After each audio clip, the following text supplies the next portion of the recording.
this is from the White House. Da, da, da. And he says, it's 3 in the morning. You're visually impaired. I'm not going to hire you. And when I sold it, I was 21 and I made like $22,000. That's amazing. And I was like, what? Real estate? Hello? When I started being a realtor, I didn't want anybody to know I was visually impaired. I'm not quitting. We're going to have to make this work somehow. You know, there are 3 ways you'll feel. Some days will be great. Some days will be middling. And some days will suck a little bit or a lot.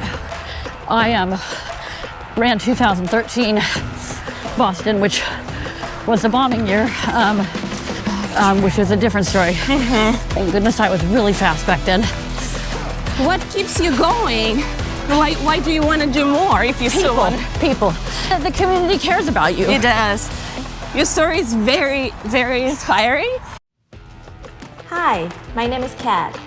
Join me on my morning run, and together we will learn how running helps people excel in life. I hope you enjoy this episode.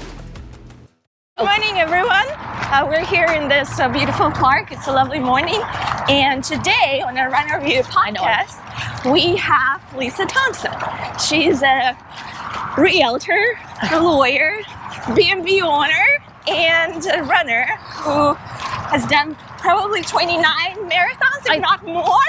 And also won Vision Impaired Division and Boston Marathon. So I think we're gonna tap into all of these areas to explore more. I'm really looking forward to it.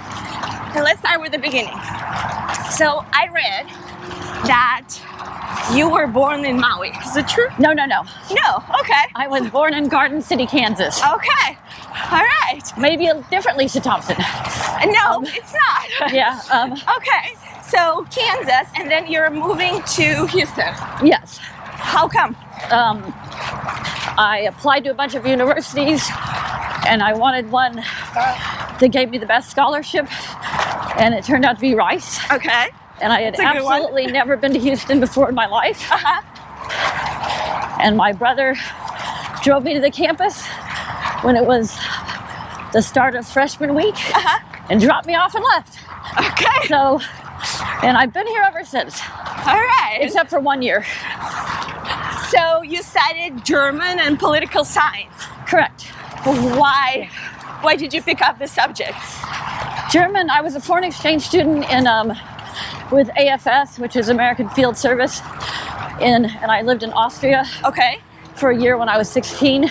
Okay. Which was amazing.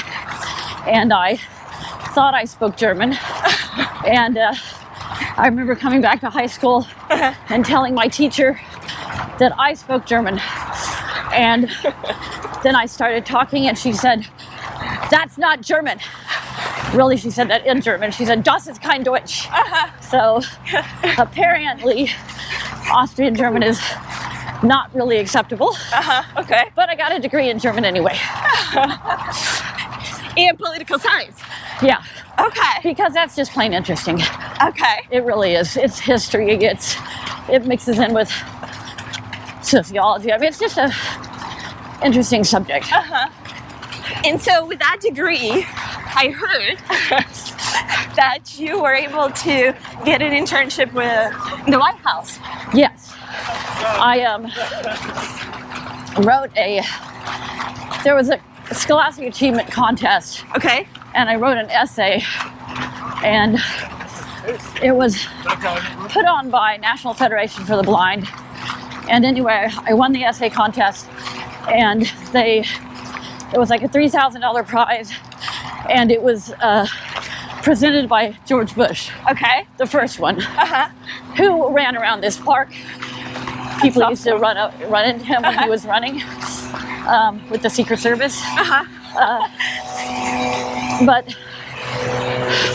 when I went to DC, there was this dinner, which I now know was sort of a state dinner, and I sat next to a cabinet official named Greg Petersmeyer,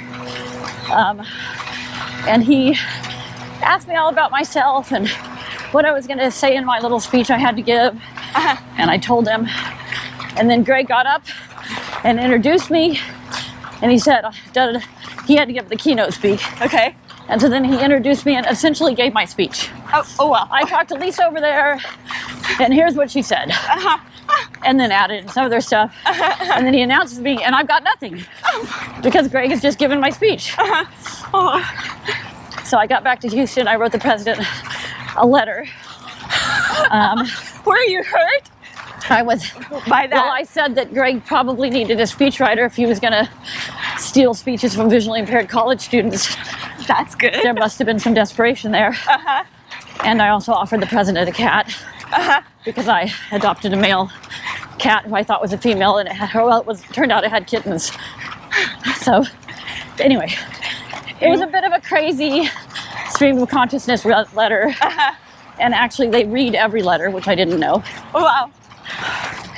So did you get a response back? I got a call. Okay. From a woman named Shara Castle. She said, "Hi, this is Shara Castle from the White House. Would you like to be an intern?" And of course, that was back in the day of prank phone calls, so I hung up on her because it was a prank phone call. And then she called back and she says, "Do you need a job or don't you?" And so that's how it went. Wow. So have you actually seen the Bush president? Yeah, It At was that stage dinner? Well, yeah, at the state dinner, he was there, but actually the award was presented in the Oval Office. Okay, wow. So that was cool. And I got to bring my mother and my teacher, who was this teacher for the visually impaired, who was probably one of the best teachers ever. Like if you have a great teacher, yeah, you're going to do just fine. I absolutely agree. So what was the most exciting for you being an intern in the White House? It was just really cool being there because it really is historic. We were in the old executive office for the most part, office building, which is called the OEOB. Okay. It's to the right of the White House. It's a beautiful building. And I don't know why this is memorable, but it has these huge handrails, these huge, like enormous stone handrails. And I always thought that was weird because they were so big. And somebody said, you know, that Taft was president before he was on the Supreme Court. And apparently Taft was so big that he accidentally tore the handrails out of the wall. Oh my gosh. And so when they rebuilt the handrails, they made them, you know, immovable essentially. So I don't know why I thought that was funny. That's cool. I mean, there are lots of, like I worked for the 1,000 Points of Light program, which was Bush would name a point of light every day, which was a charity organization. Okay. Or somebody doing some great, you know.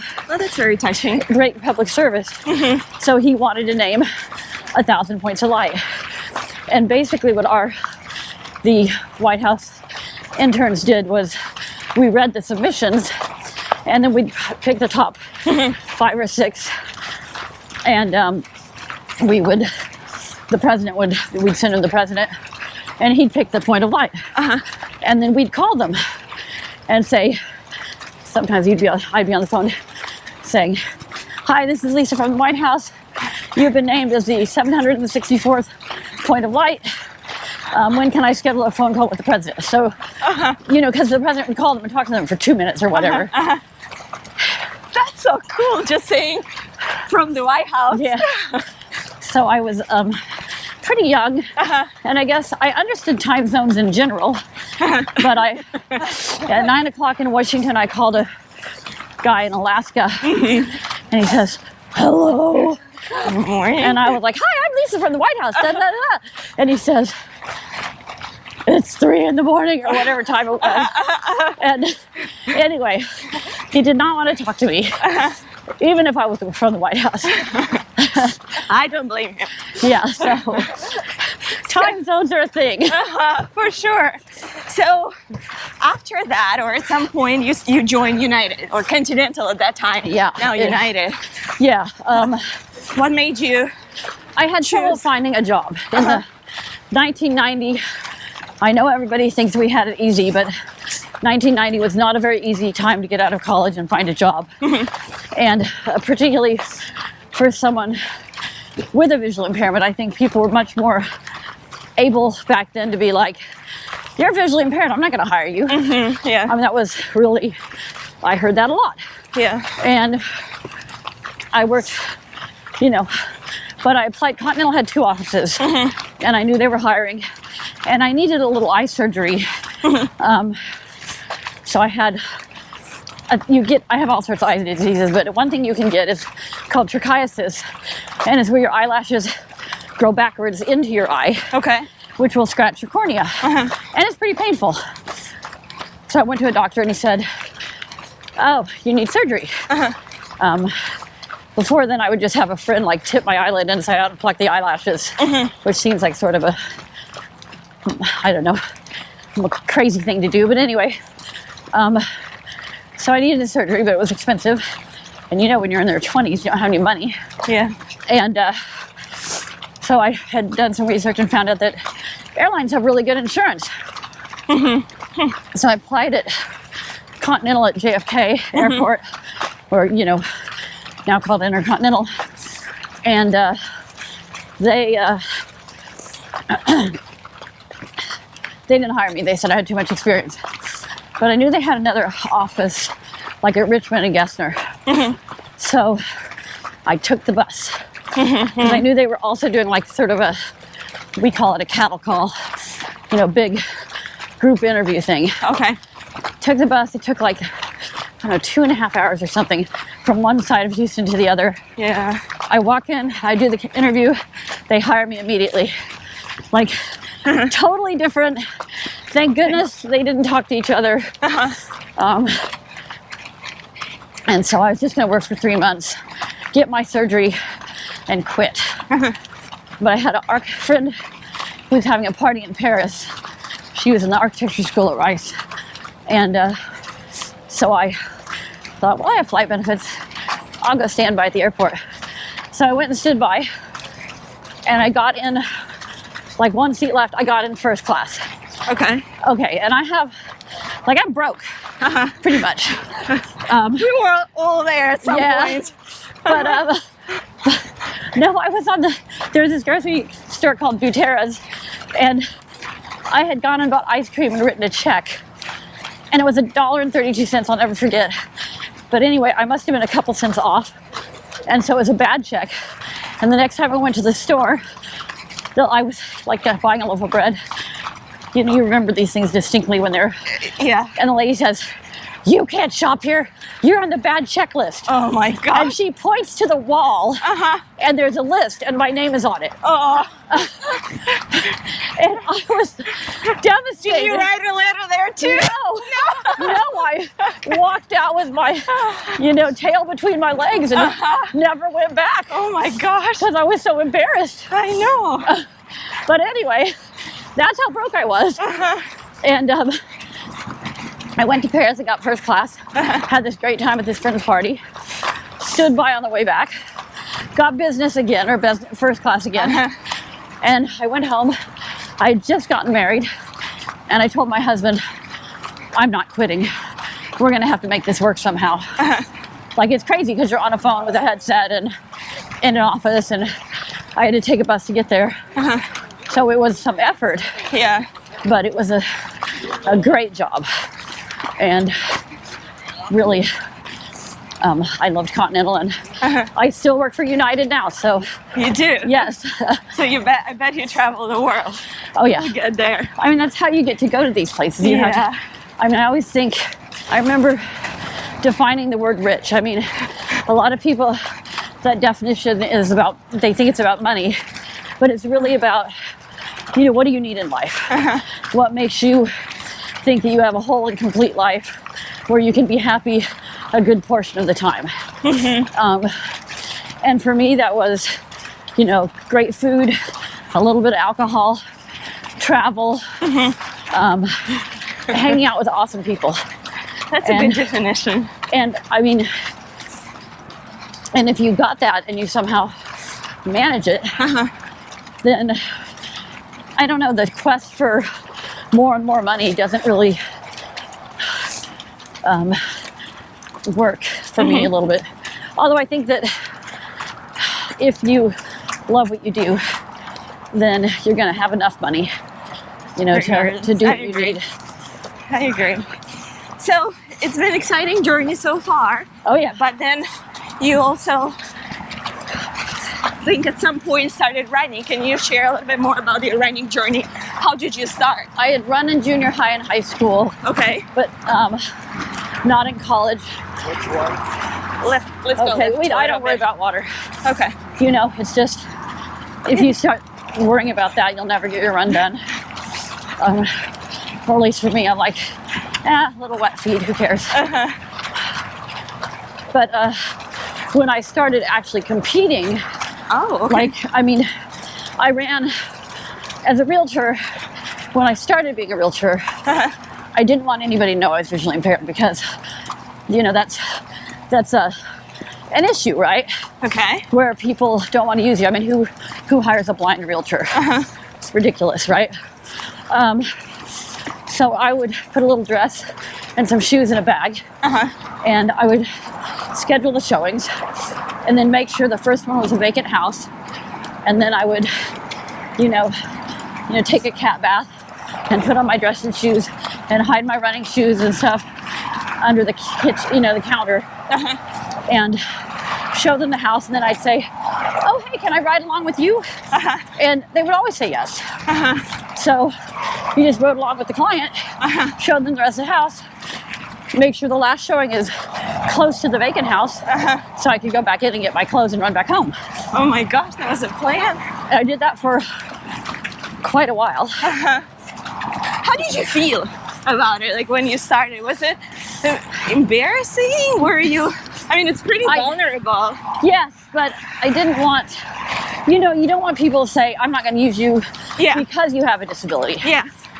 Because, and eventually I got to where I had enough clients that I would tell them, if you want to hire someone to drive you around, go ahead.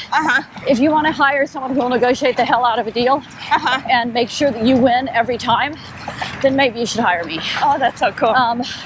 And mostly we do win, Yeah. Well, you found your strength. I think you heard your voice and you were able to now actually. Well, and I also had been rewarded by real estate, I think. You know how when you do something and you get a reward, then you think, wow, this is it. I bought a little house in Kansas. I live in Mornix, Kansas, and when I was 16, my sisters... That's pretty early. Yeah, my sisters were going to rent something, and we were looking in the paper, and anyway, ultimately, we bought this house. So you were still in high school? Yeah. 16? Yeah. Oh, yes, wow. And then I had renters, and one of the guys in the family managed the property for me, and the rent covered the payment. I'm so old that I had babysat for $1 an hour. The swing shift for this woman named Michelle, who had 2 little girls. And so I had saved my dollars, and then I worked at a pizza place doing the salad bar, and I don't remember what I got paid there, but so I remember I put like $500 or $1,000 down, and the house was $32,000. And when I sold it, I was 21, and I made like $22,000. That's amazing. And I was like, what? Real estate? Hello? I mean, it was amazing. And that's when you decided to become an agent or study? I wasn't an agent yet, but then, I had a boyfriend at the time who was riding his bike and said, I saw a duplex on Vassar.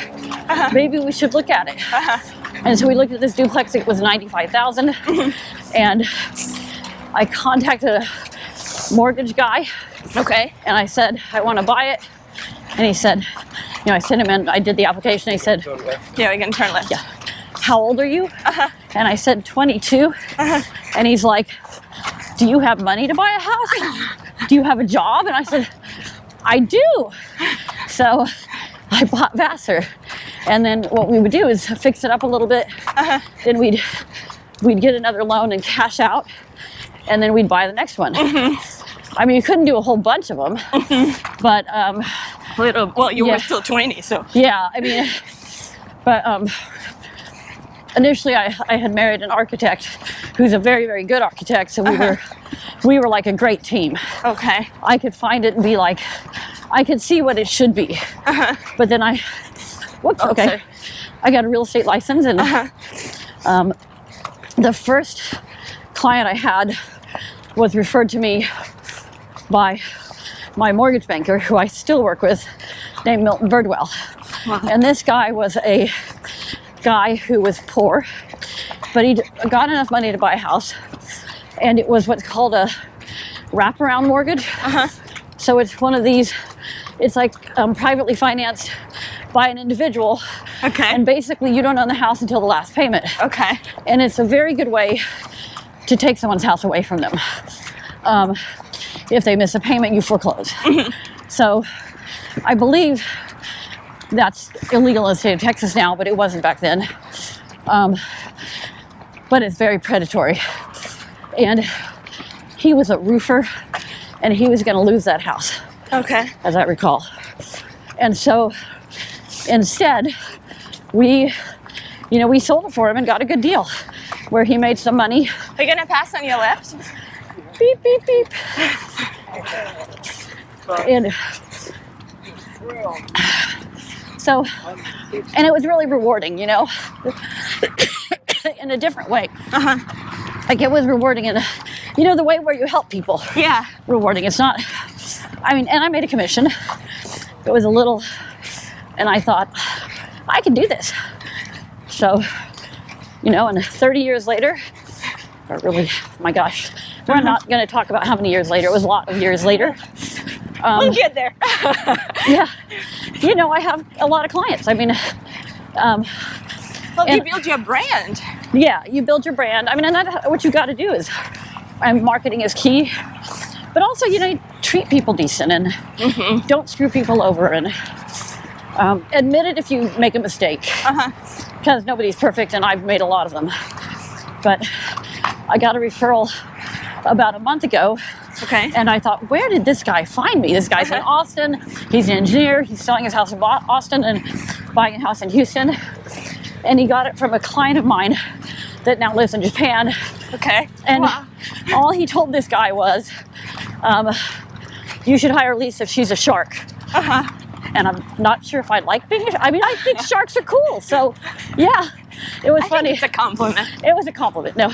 And this guy is very different from, he's not different from a lot of clients I would have, but didn't know me from Adam and just said, I'm going to use you. And I was selling him a house out in Fulshire. Okay. So I work all over the city now. It was when he said Fulshire, I thought, I have a staff now. So I have these fabulous people that work for me, and they drive me around. And if I need them to draft a contract, they draft a contract for me. It's a really good support staff. But so that side of everything is pretty good. So essentially, running helped you to start your career. Oh yeah. Without running, I could have gotten there, but it would have been in a taxi or on a bus, and it would have been expensive and just hard, right? Transportation is hard. Yeah, it is. So if you use your legs as transportation, and I wish everybody did that. I wish people were like, if it's within a half a mile, I'm going to walk or something. I agree, but also, as an international student who also had to walk and take a bus back in the day, there were not that many sidewalks. So, it's true, still in Houston. Yeah, it's changing, and it's really nice to see that, but sometimes it is hard and not safe. So I applaud you for doing that. It's true, though. No, it had to be something somewhat known for me to do it, yeah. So, have you had a role model when you were running, or what were the aspirations back then? Or was it just for school? No, I had an amazing teacher. Okay. So, when I was born, my mother said she thought the doctor was drunk who delivered me. Oh. And it was, she'd had 7 kids. I'm the youngest. Okay. And there are 6 girls and 1 boy. And my mom had a few kids, so she definitely thought the doctor wasn't up to snuff. And he probably wasn't, because I had congenital cataracts, which I would think would be noticeable. And in the left eye, I had something called adhesions, which your eye is essentially a ball of tape. Oh my gosh. So it doesn't operate properly.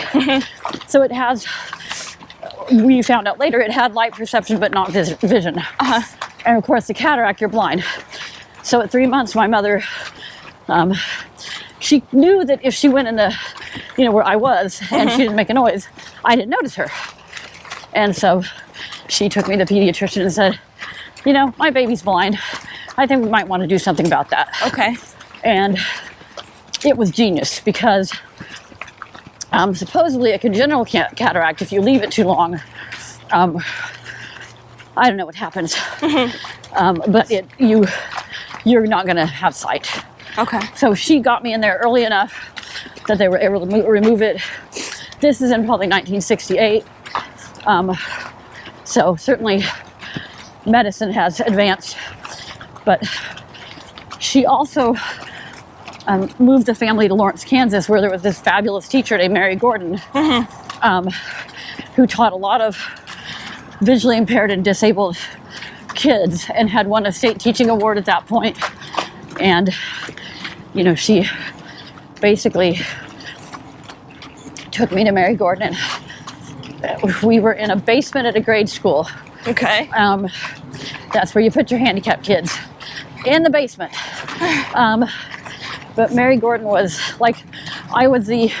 besides the guy with Tourette's, I was the most understandably verbal child she had at the beginning. And I went at age 4, and Mary Gordon, was my teacher and met me after school every day until I was out of high school. Okay. So, if you have that kind of consistency. Exactly. She was extraordinary. And she had a rule. You couldn't say, I can't. You could say, I don't want to, or I won't. But you couldn't say, I can't do that. Okay. And so she took 5 blind little girls skiing to start this, in Colorado. She drove us in a bus. She convinced a whole bunch of people to drive the bus and volunteer, and got money from the Lions Club and took blind girls skiing. Okay. And there was an organization. There are people all over the country that help blind people. They help para athletes and everybody. There's a way that you get to where you get, and it's with everybody else's help. That's for sure. Running is a great way of doing that, which brings me. I think you ran one of the races, right? Where with one of the Olympic runners. With Alexi, Alexi Pappas, who is amazing.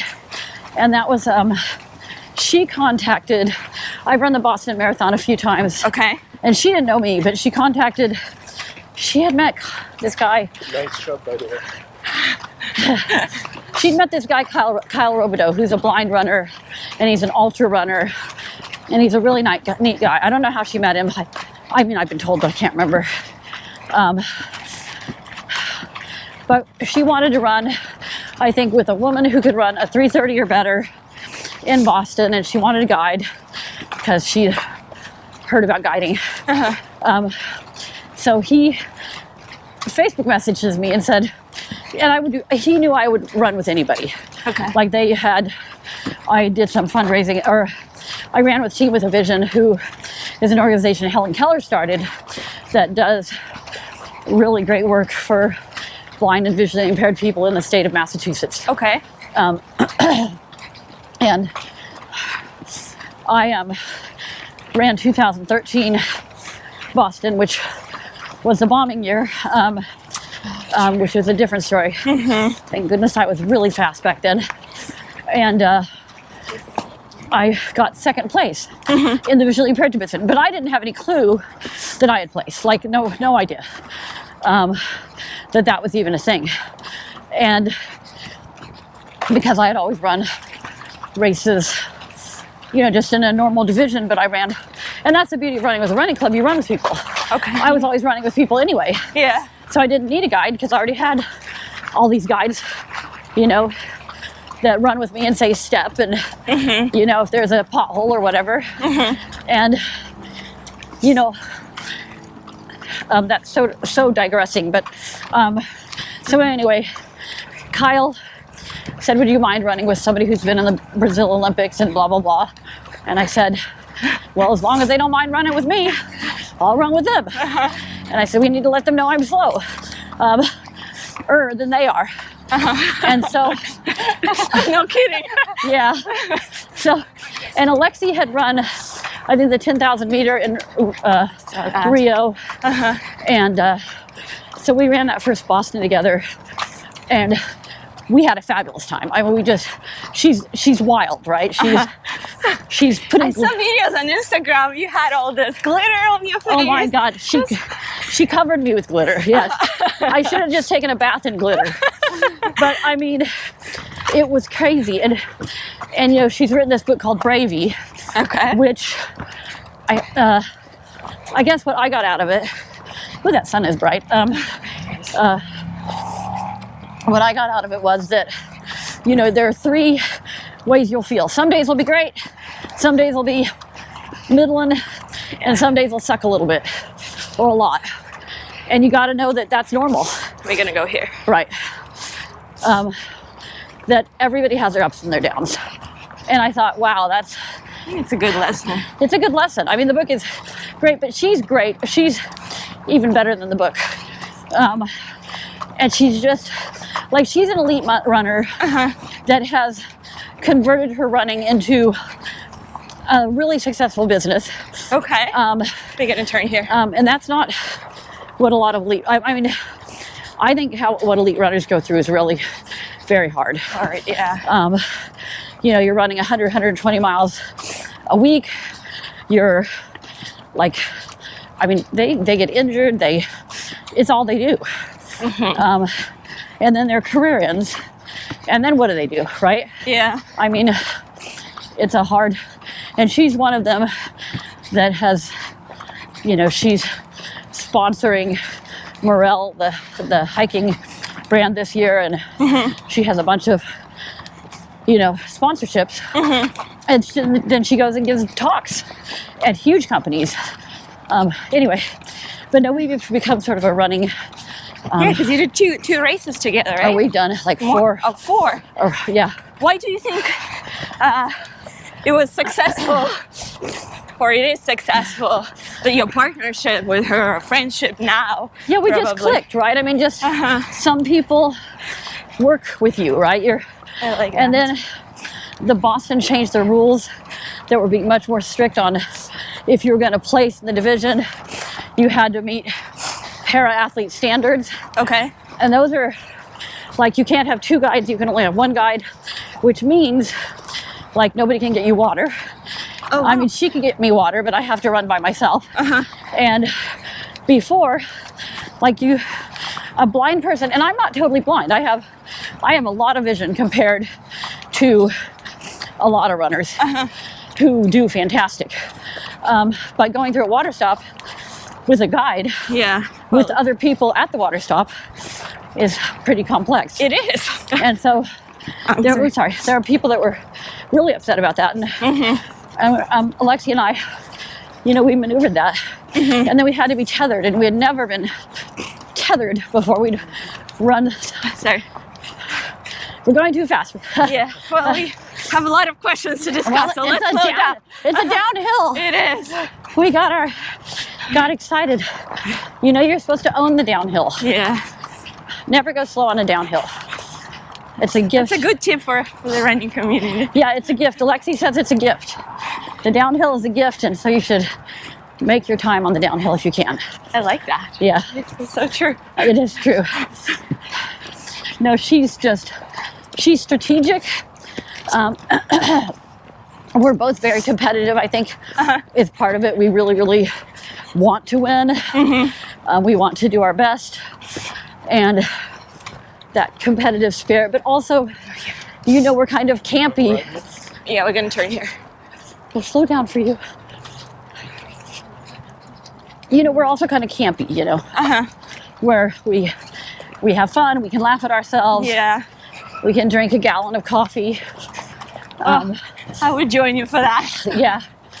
So you said something just earlier, and I want to get your thoughts on this more. So you've done many races, and let's just take Boston as an example.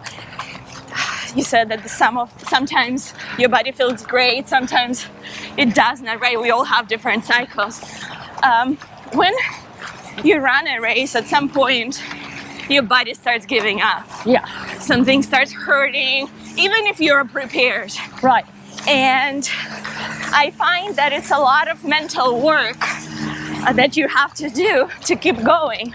And I'm curious, in those moments where you feel weak and feel like, okay, you know, one side of the brain is telling you, yeah, it's okay to slow down. And the other one is like, no, you better keep going. And if you start to think, I can walk. Exactly. That's a mistake. But Remu knows we do the positivity alphabet, which is, and it sounds crazy, but anybody around you, you try to get them to do it with you, because the whole key is to take up some time and make your brain, like the key is make your brain think about something else. And hopefully, you know, you're still moving your legs, but so you know, you say A. Yeah, so you start with the A, and it has to be a positive word like awesome, and now you have to say a positive A word. Amazing.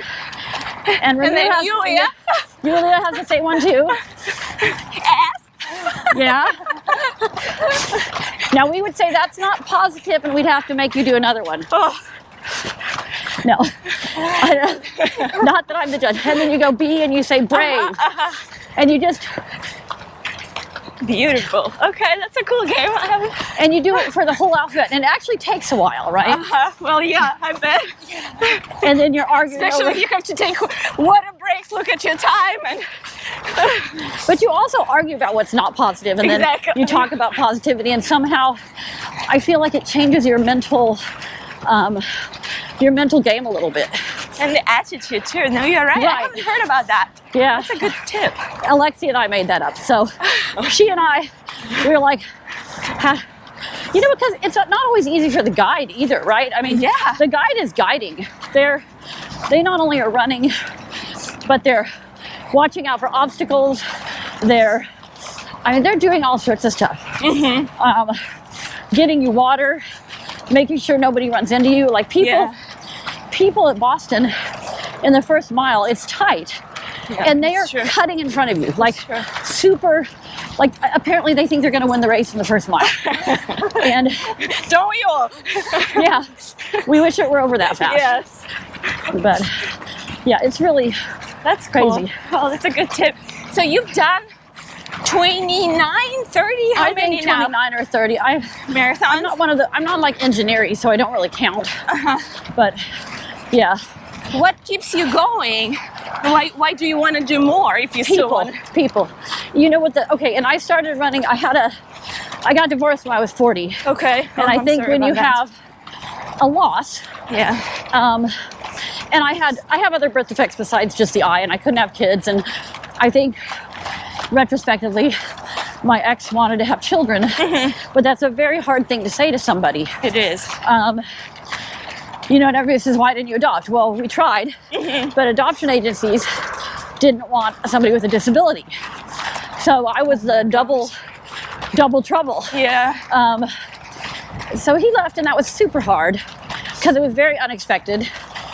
And actually he took me to Star Pizza to tell me, and I remember, why are you running Star Pizza for me?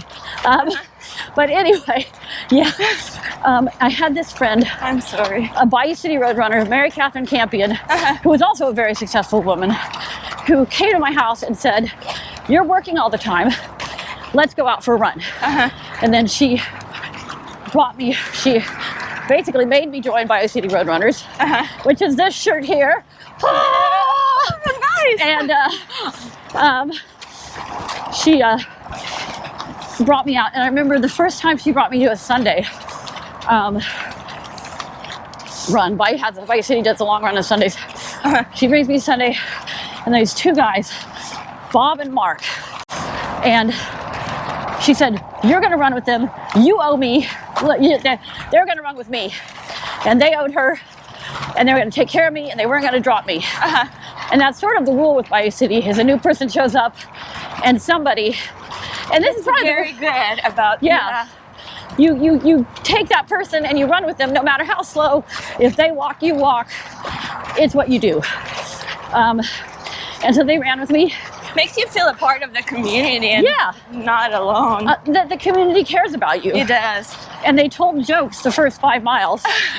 And the only one I remember is an Irishman walked by a bar. Okay.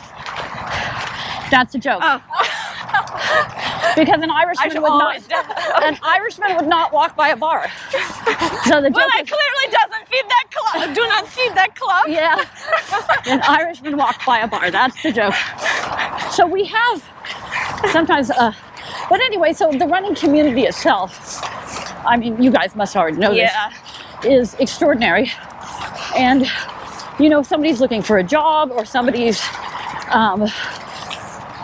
you know, going through a hard time. You know, there's somebody in that running group that is probably going to resonate with you and help you out. And I mean, it's a big community. So, you know, we started Mellow Monday, which is like a 3 mile. I remember being there we run on Wednesdays too, and it's like a 6 mile run.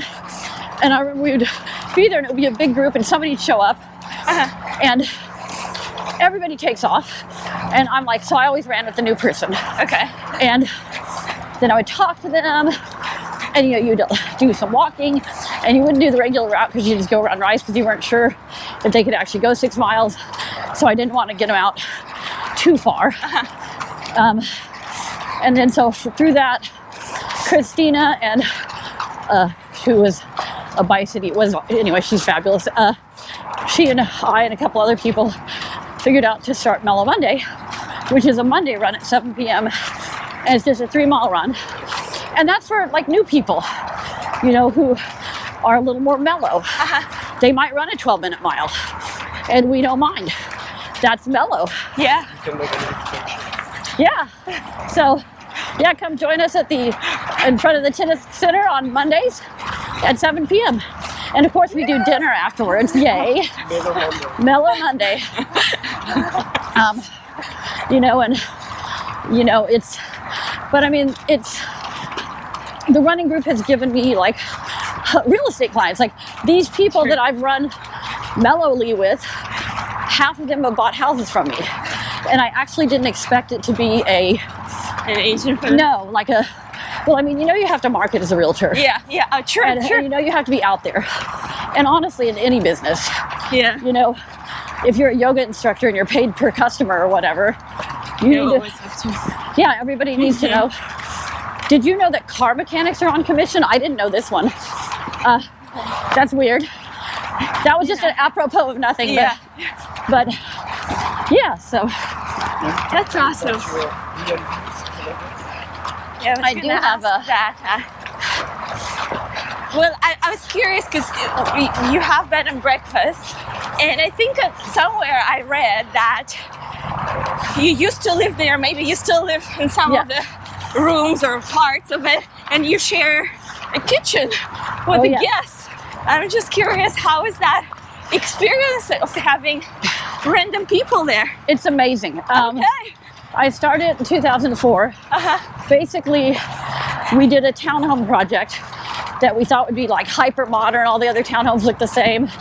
And then Enron fell and the real estate market changed, as it does from time to time. Yeah. And we couldn't sell them. I mean, we sold them, but not for, like, one of them we just couldn't sell. And so we were pretty broke, but I always had dinner parties. I still do. I have a Monday night dinner party after Mellow Monday, and I have a Tuesday night pandemic dinner party. And we always invite our bed and breakfast guests and the runners. We mix everybody together. But so at one of these dinner parties, a friend of mine said, "You love to entertain, you should have a bed and breakfast," because we couldn't rent it out for as much as our mortgage was. So they get on register.com. We might have had a couple drinks, and they build a 5-page website. Okay. And the very next day, like 7:30 in the morning, I get this call. "Hi, this is Marianne from Texas Highways. I'd like to do an article on your bed and breakfast." And I'm like, alrighty, but I haven't had any guests. And so she comes, and interviews me. I have a black couch and we're very modern. And you can tell that Marianne does not like modern. And she says, we're not going to include you. And I said, that's okay. Like, subsequently I did have guests, but so then she calls back like a month later and she says, my editor says we have to put you in. Like it's going to kill her. So that was it. I mean, we got in Texas Highways and we got tons of business. And like last night we had a couple from Antwerp at our dinner. Okay. You know, we invite them and say, you want to come to, and they were amazing. What? Of the couple? No, the B&B. Oh, ModernB&B. So it's called the ModernB&B. Nice. It's in the Montrose area. I actually live in a room in the basement, and we have now, I bought 5 townhomes. We have 18 rooms. We host events and weddings and all sorts of things. But we love our guests the most, and they're more like friends. I almost hate to charge them sometimes. But then you can't stay in business if you don't. Yeah. So there's that. Lisa, I know we're approaching the end of our Yep. 4-miler, and your story is very, very inspiring. Let's turn here. I think he wants us to go this way. Oh, we're going this way. Yeah. I am curious. You wear so many hats. What keeps you going? Coffee. No, coffee, positivity, and an amazing staff. Like my employees are, you should always hire people that are smarter than you are, or better at what you want them to do than you could do it. And, and just, I don't know, that's it. Well, thank you very much. It's time to get some coffee then. Thanks, Yeah. everyone.